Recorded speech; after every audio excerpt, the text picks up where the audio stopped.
when we get a little bit nervous or anxious, we move into the reptile brain, the fight or flight part of your brain. And so there are there are myriad breathing techniques for how to calm your nervous system and how to override that fight or flight or freeze response. And you can find them in meditation, you can find them in yoga, you can find them in voice work, you can find them in singing work.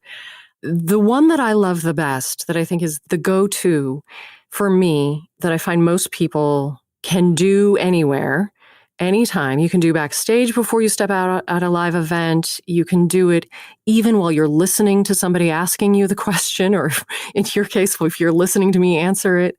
You can do it as your producer is setting up the studio and you're getting ready to record something. It's the 4-7-8 breath. You breathe in for a 4 count.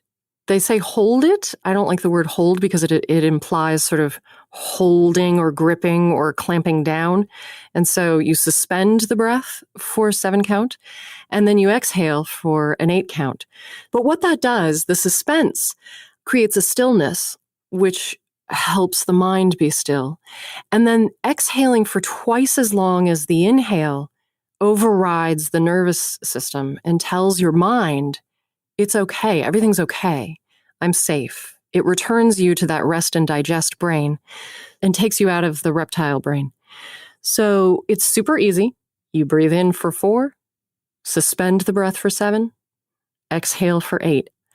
And people do it once and their faces are like, oh, I feel so much better. Yeah, it feels better to be calm, doesn't it? If you're not standing backstage or in a studio with a producer or a bunch of other people, the other one that I love is, it's the simplest thing in the world. You squat. Get down on the floor, spread your feet wide, squat, drop your head so that your back is arched. You're cutting off your front body. So you take in a breath, let your head hang heavy like a bowling ball. You breathe in and you feel the breath going down your back. And your back actually has more lungs than your front. So when you breathe into your back, you're getting more air into places that it doesn't necessarily usually get to. And those lower lungs are connected to the part of the brain that manages decision-making. So if you breathe low into your back, it helps you to feel more decisive, more confident.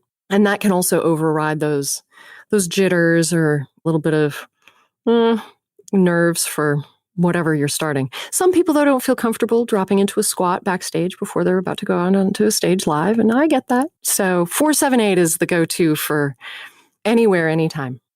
I love that you touched on that because that's the single best little tutorial I've ever heard on 4-7-8 and 4-7-8 breathing. And it's amazing. And, I've also shared it with people that are going through, I don't know, what might be described as like a mild panic attack, or they're having just this wave of nervousness and anxiety. And it is amazing because you'll start that 4-7-8 kind of sequence and you'll feel terrible. And yet by the last 4 counts, it's just this wave of relaxation. And it's an amazing technique. Yeah. There's something about that 8 exhale that's really, your body gets to the end of that, as you mentioned, and it's like a sigh. A sigh is also one of the most wonderful things you can do for your body, voice, and mind. It's just a simple thing. You take a nice big inhale and then sigh it out, and you feel all your muscles softening and your throat opens and you're exhaling all that, the dead air, it's that psychological, get rid of the gunk. It's great.